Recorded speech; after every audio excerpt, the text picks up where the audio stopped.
रात के अंधेरे में बीवी अपने पति के लिए डिनर बनाती है। उस डिनर में दही है, रोटी है, दाल है, साथ में उसने पीसा है नींद की गोलियां, वो भी 15 बराबर मात्रा में। दही में मिलाया गया, आटे में मिलाया गया, दाल में भी मिलाया गया।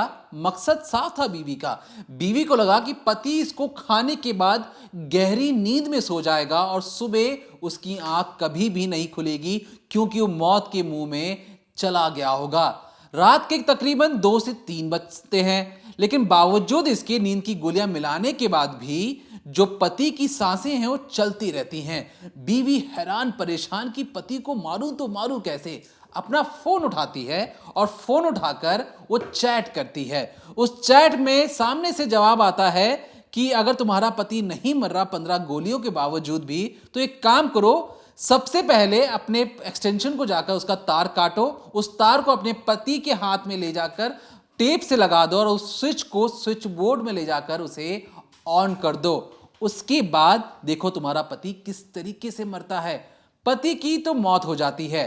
पति की मौत के बाद स्वांग और जो ऑस्कर लेवल की जो एक्टिंग शुरू होती है बीवी की, उस पूरे खेल में बीवी कबूलनामा करती है खुद अपने ससुराल वालों के सामने, उसी बिस्तर पर जिस बिस्तर पर वो एक या 2 रोज पहले अपने पति की लाश के साथ पूरी रात सोते रही।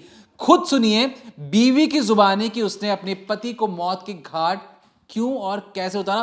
पूरा जो वीडियो है इस डिकोडिंग क्राइम के अंत तक तो आपको पूरा सुना देंगे, लेकिन महज आप 1 मिनट का ये अंश सुनिए, जिससे आपको समझ में आ जाएगा कि बीवी की खुरापाती दिमाग के अंदर आखिर चलता क्या है। क्या करें? सुष्मिता, देखो तुमने कबूल कर लिया सब कुछ, अब मान लो।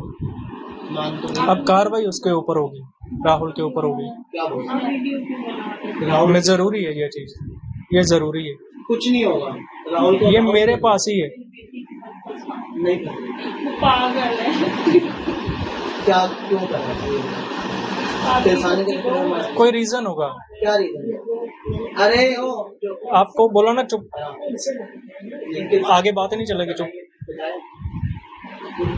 अब आगे तो बोलेगी। पूरी चीज हमें बताओ, हुआ क्या क्या था, क्योंकि 70% हमें पता है, बाकी तुम्हें पता है। अभी दिक्कत आपकी है। अभी वो नीचे रिश्तेदार मेरा बैठे दुकान पे, अभी उससे भी बात मुझे करनी है। अभी बहुत तमाशे हो जाएंगे।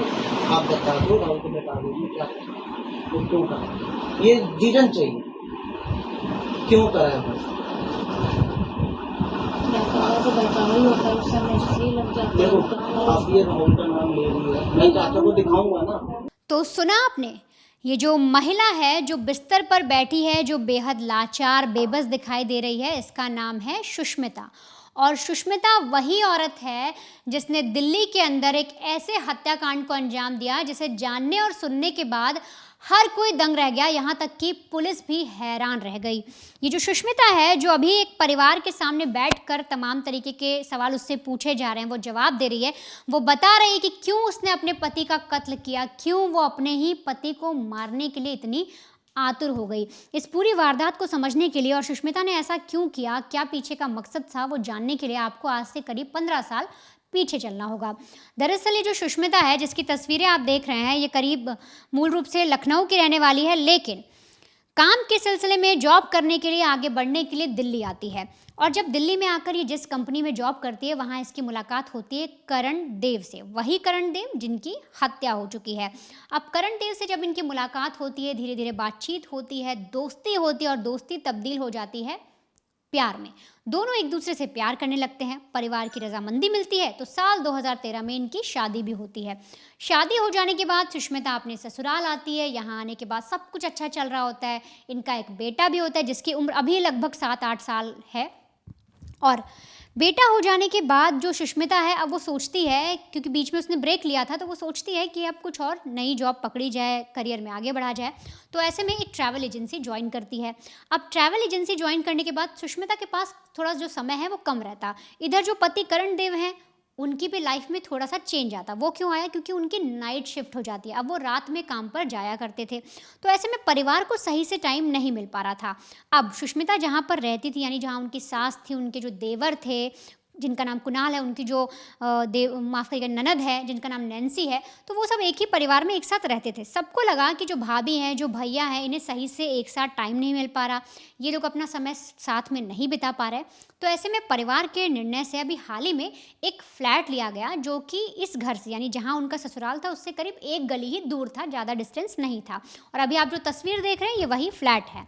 अब इसी जगह पर आके, इसी मकान में आकर जो सुष्मिता हैं, जो उनके पति हैं, वो रहने लग गए अपने बेटे के साथ। लेकिन यहाँ पर इससे पहले ही, इस फ्लैट में आने से पहले ही, जब सुष्मिता काम कर रही थी जिस कंपनी में, वहीं से पूरी कहानी बदल गई। वो कैसे? दरअसल सुष्मिता का अफेयर शुरू हो गया, वो भी किसके साथ? अपने ही देवर के साथ, यानी चचेरे देवर राहुल देव के साथ। ये जो आप तस्वीर देख रहे हैं ये सुष्मिता और राहुल देव की है, जो एक फंक्शन में खिंचवाई गई है। अब होता ये है कि इधर जब जो करण देव हैं, जब इनकी जॉब नाइट शिफ्ट हो जाती है, इनका जो टाइमिंग है चेंज हो जाता है, इधर सुष्मिता भी जब ट्रैवल एजेंसी में काम करती है, टाइम ठीक से मिलता नहीं, तो कई बार उसकी मुलाकात अपने चचेरे देवर राहुल देव से होती है। फैमिली फंक्शंस में भी मिला करते, और देवर भाभी के रिश्ते के तहत बातचीत भी होती, और होते होते बातचीत कुछ ऐसी हो गई कि अब राहुल देव को सुष्मिता पसंद करने लग गई, और पसंद इस कदर प्यार में बदली कि अब दोनों ही, यानी कि राहुल देव, यानी जो चचेरा देवर है, और सुष्मिता जो उसकी भाभी है, दोनों ही एक दूसरे से प्यार करने लगे, और दोनों ने ठान लिया कि अब कैसे भी करके उन्हें एक साथ रहना है, एक साथ शादी करके अपनी ज़िंदगी बितानी है। लेकिन अब यहाँ पर सुष्मिता के मन में अलग ही प्लान था। सोचिए उसने इस हत्याकांड को अंजाम क्यों दिया। आप खुद सोचिए कि अगर वो चाहती तो आराम से अलग हो जाती, डिवोर्स ले लेती, परिवार दे भी देता, कुछ समय बाद अपने देवर से शादी भी कर लेती, सारी चीज़ें ठीक रहती। लेकिन उसने षड्यंत्र रचा, एक प्रॉपर साजिश रची, एक प्लान किया। क्यों किया? क्योंकि उसने सोचा कि अगर वो अपने पति करण को छोड़ देगी, डिवोर्स ले लेगी, इसके बाद राहुल के पास चली जाएगी, तो ये जो फ्लैट हैं, ये जो मकान हैं, ये जो प्रॉपर्टी हैं, जो कैश है, जो भी अकाउंट में पैसा है, वो किसी और का हो जाएगा। हो सकता है कल को करण किसी और से शादी कर ले। ये सारी चीज़ें सोचने के बाद सुष्मिता ने सोचा कि मुझे राहुल से शादी तो करनी है, यानी अपने देवर से शादी तो करनी है, लेकिन सारा पैसा, सारी प्रॉपर्टी भी करण की मुझे ही चाहिए। ये पूरी सोची समझी साजिश, ये पूरी प्लानिंग के साथ सुष्मिता ने प्लान बनाया, और प्लान के मुताबिक मर्डर को प्लान किया गया। अब हुआ ये कि जो सुष्मिता है, जब वो जिस जॉब पर जाती थी, तो वहाँ पर राहुल भी उसे मिलने आता, मेट्रो तक छोड़ने आता, उसको रिसीव करने भी आता, फिर वापस घर के बाहर जो गली है वहाँ तक छोड़कर चला जाता। अब इसी में इनकी जो बातचीत थी वो होती रही, और इन्होंने प्लान कर लिया कि इन्हें मर्डर करना है। अब मर्डर के लिए 14 तारीख को चुना गया, यानी 14 जुलाई। उस दिन सुष्मिता खाना बनाती, जैसे शुरुआत में आपको दीपक ने बताया कि प्रॉपर खाना बनाती है, दाल बनाती है, रोटी बनाती है, दही रखती है, उस दवाइयों को पीसती है और सब में प्रॉपर मात्रा में मिला देती है। करीब 15 गोलियाँ उसने पीसी थी। अब इसके बाद करण को खाना दिया जाता है। करण देव जो है वो दही तो नहीं खाते, लेकिन दाल रोटी खाते हैं, और कुछ ही देर में उन्हें हल्की हल्की नींद आती है, और फिर वो अपने बिस्तर पर जब जाते हैं तो गहरी नींद में सो जाते हैं। अब समय बीतता है, 10 से 11 बजते हैं, 11 से 12 बजते हैं, 12 से 1 भी बजते हैं। अब सुष्मिता को लगता है कि अब तक तो हो सकता है पति मर गया हो। वो कमरे में जाती है, उसकी नाक के पास हाथ लगाकर देखती है, लेकिन सांसें अब भी चल रही थी। सुष्मिता को ये देखते ही डर लगता है। वो सोचती है कि मैंने 15 नींद की गोलियां दे दी, ये आदमी अभी तक जिंदा कैसे है। इसके बाद शुरू होता है असली खेल। ये जो आप स्क्रीन पर कुछ तस्वीरें देख रहे हैं, ये चैट्स हैं, इंस्टाग्राम की वो लाइव चैट हैं जो एक पत्नी एक मर्डर के दौरान, अपने पति को मारने के दौरान ही अपने बॉयफ्रेंड, अपने आशिक, अपने देवर को कर रही थी। सुष्मिता इन चैट्स में अगर आप बारीकी से देखेंगे, इन्हें पढ़ेंगे, तो इसमें आपको दिखेगा कि वो बोलती है कि पता करो क्या 15 नींद की गोलियां देने के बाद आदमी की डेथ हो जाती है। वो इस इंस्टाग्राम चैट में जो बातचीत कर रही है अपने बॉयफ्रेंड से, राहुल देव से, उसे बता रही है कि देखो मैंने 15 गोलियां दी हैं, लेकिन अब भी सांसें चल रही हैं, कुछ और तरीका बताओ, तुम घर आ जाओ। इस पर बॉयफ्रेंड कहता है, यानी जो चचेरा देवर है, वो बोलता है कि आप एक काम करो, आपके घर में जो एक्सटेंशन है उसको लाओ, उसको स्विच बोर्ड में लगाओ, और दूसरी तरफ का जो तार है वो काट दो उसमें, ताकि करंट आ जाए, और इसके बाद अपने पति के किसी भी शरीर के अंग पर रखकर टेप लगा दो और स्विच ऑन कर दो, जिससे जो करंट लगेगा वो लगता रहेगा और इसकी मौत भी हो जाएगी। अब सुष्मिता ने जो प्लान किया था उसके मुताबिक सुष्मिता को मर्डर ऐसे करना था ताकि कल को जब चीज़ें खुले या किसी को भी पता लगे तो कोई पोस्टमार्टम ना हो, पुलिस को कोई शक ना हो, परिवार को कोई शक ना हो, जो मौत है, जो डेथ है, वो बिल्कुल सामान्य लगे कि रात में सडन कोई अटैक आया और मौत हो गई। तो फिलहाल सुष्मिता का प्लान ये था, लेकिन जब नींद की गोली से कोई असर नहीं हुआ, सांसें चल रही थी, तो उसने अपने बॉयफ्रेंड की बात मानी, जो चैट में बाकायदा आया है, और उसके बाद वो एक्सटेंशन वायर लाती है, उसे स्विच में लगाती है, एक दूसरी तरफ का तार काट कर पति के शोल्डर यानी जो कंधे का हिस्सा होता है वहाँ पर उस तार को रखती है, जो नंगी तार होती है वायर, और उस पर टेप लगा देती है और फिर स्विच ऑन कर देती है। इससे करंट जो है लगातार वो बॉडी में पहुँचता है और धीरे धीरे करके जो पति थे, जो करण देव थे, उनकी मौत हो जाती है। अब मौत हो जाने के बाद ये जो पत्नी है कंफर्मेशन भी देती है अपने बॉयफ्रेंड को, और इसके बाद बगल में ही उस बिस्तर पर सोती है। रात भर चैन की नींद सोती, क्योंकि इसे समझ में आ गया था कि पति तो मर गया, अब कुछ दिन बाद मैं विधवा होने का नाटक करूंगी, रोऊंगी, गाऊंगी, हर किसी को अपना दुख जताऊंगी और धीरे धीरे राहुल के साथ शादी करने का प्लान बनाऊंगी, और आखिरकार परिवार मेरी खुद ही राहुल से शादी करा देगा। ऐसे में मुझे करण की प्रॉपर्टी भी मिल जाएगी। अब होता यह है कि सुबह जब इसकी 7 बजे आँख खुलती है, यह अपना हुलिया बिगाड़ती है, बाल बिखेरती है और भागी भागी तुरंत अपने फ्लैट से, अपने घर से तुरंत एक गली छोड़कर, जो इसका ससुराल था, जहाँ सास, जहाँ इसका असली देवर और जहाँ इसकी ननद रहती थी, वहाँ पहुँचती है। और वहाँ जाते ही अपने देवर से कहती है, जो असली देवर था, उसको बोलती है कि भैया जल्दी चलो, तुम्हारे जो बड़े भैया हैं, जो करण है, वो कुछ बोल नहीं रहे, मैं उनको हिला रही हूँ और रात में सोए थे और अचानक सुबह देख रही हूँ तो शायद उनकी सांसें नहीं चल रही है, वो रिस्पॉन्स नहीं कर रहे, मैं बार बार उन्हें उठा रही हूँ, हिला रही हूँ, पर उनकी बॉडी में कोई मूवमेंट नहीं है। अब इसके बाद जो करण है, जो माँ थी, सबके सब वहाँ से भागे भागे जाते हैं घर पर, और घर पहुँचकर देखते हैं तो बिस्तर पर जो पति था, यानी जो सुष्मिता के हस्बैंड थे, वो पड़े हुए थे और उनके मुंह से झाग निकल रहा था और शोल्डर पर कुछ जलने के निशान थे। ये देखने के बाद जो परिवार है उन्हें डाउट होता है, यहाँ तक कि जो भाई था कुणाल, उसको डाउट होता है कि उसके भाई करण के साथ कुछ किया गया है, लेकिन अब ऐसे में उसे कंफर्म नहीं था। पुलिस को बुलाया जाता है। पुलिस जैसे ही डेड बॉडी देखती है तो सबसे पहले हर कोई बोलता है सामान्य मौत है, लेकिन पुलिस कहती है कि इसका पोस्टमार्टम कराया जाएगा। अब इधर जो है ये पत्नी डिनाई करती है कि पोस्टमार्टम मत कराओ, मैं अपने पति को आखिरी टाइम पे ऐसे नहीं देख सकती कि उनकी बॉडी में कोई चीरफाड़ की जाए, कोई कट लगाया जाए। पत्नी के मना करने के अलावा 2 और लोग थे जो पोस्टमार्टम के लिए मना कर रहे थे। एक था चचेरा देवर, यानी जिसका अफेयर चल रहा था, राहुल, और एक उसी राहुल के पिता यानी कि करण और कुणाल के चाचा, वो भी मना कर रहे थे कि बच्चा है मत कराओ। यहाँ तक कि जो देवर है वो भी बोल रहा था, जिसका अफेयर चल रहा था, कि हाँ भाभी सही कह रही है, मत करवाइए पोस्टमार्टम, भैया को आखिरी टाइम पे इस तरह से कैसे देख पाएंगे कि उनके शरीर पे कट लगे। लेकिन पुलिस को लगता है कि इसमें पोस्टमार्टम होना चाहिए, परिवार साथ देता है। जो सास हैं, जो यानी कि करण की माता हैं, वो बोलती हैं कि मेरे बेटे का पोस्टमार्टम करवाइए, पता लगाइए कि आखिर ये हुआ क्यों है और किस वजह से मेरे बेटे की अचानक मौत हुई। पोस्टमार्टम के लिए बॉडी भेज दी जाती है। अब इधर चीरफाड़ हो जाती है, पूरा प्रोसेस हो जाता है पोस्टमार्टम का, बॉडी को वापस घर लाया जाता है, अंत्येष्टि की तैयारी की जाती है, अंतिम संस्कार किया जाता है। और अंतिम संस्कार करने के बाद, जैसा कि हिंदू रीति रिवाज में होता है कि किसी का अगर अंतिम संस्कार हुआ है, वहाँ से जो लोग लौटे हैं वो नहाते हैं। तो ऐसे में घर का हर एक सदस्य बाथरूम में जाता है, नहाता है। और राहुल जो चचेरा देवर था, जिसका अफेयर चल रहा था, वो भी नहाने जाता है। और नहाते वक्त वो अपनी भाभी से चैट कर रहा था इंस्टाग्राम पे, और फिर वो अपना फ़ोन जो है गलती से, सोचिए ये राज खुलना था, इसीलिए वो गलती से उस बाथरूम के अंदर ही अपना फ़ोन रख कर आ जाता है, जिसमें जो चैट थे वो खुले हुए थे। और जैसे ही वो बाहर निकलता है, करण का असली भाई यानी कि कुणाल, यानी कि सुष्मिता का असली देवर, वो बाथरूम में एंटर होता है नहाने के लिए, और वो देखता है कि एक फ़ोन रखा हुआ है। जैसे ही वो फ़ोन को उठाता है, उसमें एक नोटिफिकेशन होता है। अब उसे लगता है किसका फ़ोन है, वो चेक करने के लिए नोटिफिकेशन जैसे ही खोलता है, वो इंस्टाग्राम की खुलती है। और ये सोचिए, उस फ़ोन में लॉक नहीं लगा था। आप ये देखिए कि किस तरह से इस हत्याकांड का जो राज था वो खुलना था, लॉक नहीं लगा था। इसी वजह से जो इंस्टाग्राम का जो चैट बॉक्स है वो खुल जाता है, और फिर ऐसी चैटें वो पढ़ता है, जिसके बाद पूरी कहानी जो है निकल कर आती है। और फिर कातिल पत्नी की पोल खुलती है, लेकिन उसके बाद भी इस परिवार को कड़ी मशक्कत करनी पड़ती है एक एक राज जानने के लिए। अब जब चैट वो देखता है, इसके बाद क्या होता है, कैसे पुलिस तक इन्फॉर्मेशन पहुंचती है, क्या किया जाता है, वो भी आप समझिए। किस तरह से इस कातिल पत्नी का जो भेद है वो कैसे परिवार वाले ही खोलते हैं। देखिए, ये जो आपका फ़ोन होता है, जो आपके हाथ में जिस वक्त आप किससे बात कर रहे होते हैं, चाहे व्हाट्सएप ले लीजिए, इंस्टाग्राम ले लीजिए, या तमाम फेसबुक के जो भी मैसेंजर्स होते हैं, ये जो फ़ोन होता है ये आपकी दुनिया में सबसे बड़ा राजदार होता है। इसे आपसे, आप जितना आप खुद को जानते हैं उससे ज़्यादा आपका फ़ोन आपको जानता होगा। और इसलिए बाथरूम में जो फ़ोन मिला उसमें सारी कुंडली खुल चुकी थी। मकसद था कि कहीं इस चैट को गायब ना करवा दिया जाए। बहन को ये चैट दिखाया जाता है, सगी बहन को।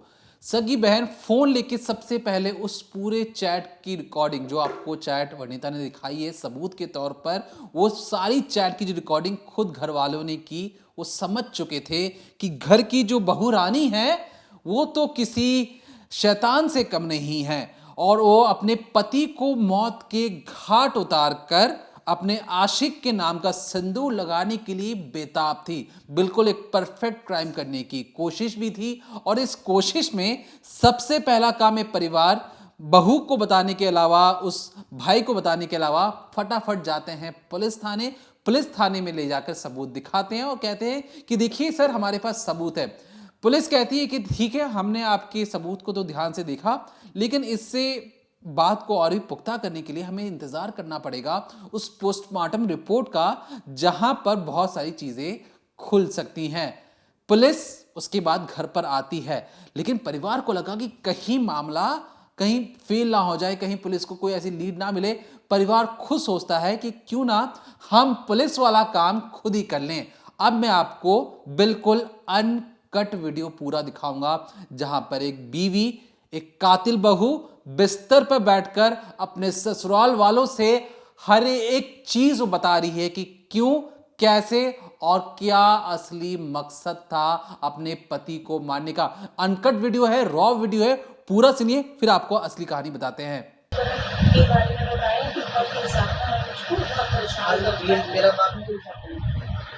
अच्छा, मैं तो नहीं बता सकते। वही तो राहुल सर आता ना। अच्छा, राहुल इसलिए नहीं मम्मी बात ये मैंने स्पेशली फोन करके नहीं बताया उसकी खिलाफ। मैंने कभी ऐसा कुछ स्पेशली फोन करके नहीं बताया करण के लिए कि ऐसा हुआ या वैसा हुआ, उसने ऐसा करा। जैसे कभी मैं उसको बोलती थी लेने आ जाओ, लेट हो गए, बट उस समय कोई बात चल पड़ी तो चल पड़ी, बस वैसे कुछ स्पेशली नहीं बताया। सुष्मिता देखो, तुमने कबूल कर लिया सब कुछ, अब मान लो। अब कार्रवाई उसके ऊपर होगी, राहुल के ऊपर होगी। क्या बोल राहुल में जरूरी है ये चीज, ये जरूरी है। कुछ नहीं होगा राहुल को, ये मेरे पास ही है। नहीं पागल है। क्या क्यों कर रहा है? कोई रीजन होगा। क्या रीजन? अरे ओ आपको बोला ना चुप, आगे बात नहीं चलेगी, चुप। अब पूरी चीज हमें बताओ, हुआ क्या क्या था, क्योंकि 70% हमें पता है, बाकी तुम्हें पता है। अभी दिक्कत आपकी है, अभी वो नीचे रिश्तेदार मेरा बैठे दुकान पे, अभी उससे भी बात मुझे करनी है। अभी बहुत तमाशे हो जाएंगे, आप बता दो, राहुल को बता दो क्या वो क्यों करा, ये रीजन चाहिए क्यों करा है। बस तो बहकावा ही होता है उस समय, इसलिए लग जाता देखो, है। आप ये राहुल का नाम ले रही है, मैं चाचा को दिखाऊंगा ना। मैं बच्चा मेरे साथ चिपका रहता है, और क्या बोलूं। तो राहुल इसकी हेल्प करता था, फिर वैसे ही मुझे फोन करता तो मैंने बोला कि राहुल राहुल पसंद करता, कोई दिक्कत जो राहुल को पसंद करता है, वो दीदी राहुल से क्यों बात करती हो, जब एक बार रखा गया था तो उसको क्यों लेकर आई। 10 साल से तुम्हारी जिंदगी इतनी अच्छी चल रही, क्या मिला? बिल्कुल ठीक था, कोई रोक टोक नहीं, कुछ नहीं, कुछ नहीं, किसी का इंटरफेयर नहीं है तुम में, तुम दोनों में किसी का भी इंटरफेयर नहीं है। वो उन्हें भी नहीं देता था, इसलिए अब मैंने जब पोस्टमार्टम में स्लीपिंग पिल किसने दी, कौन ला के दे रहा था, कब से दे रहे थे? अभी एक ही रात में राहुल ने बोला शॉर्ट किसने दिया था? देखो इतना हो गया। राहुल ने एक इलेक्ट्रिक शॉट किसने दिया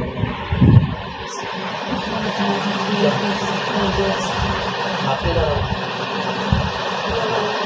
बोल जितना करे तो ये भी बोल दो ना। राहुल आया तो लाई बजे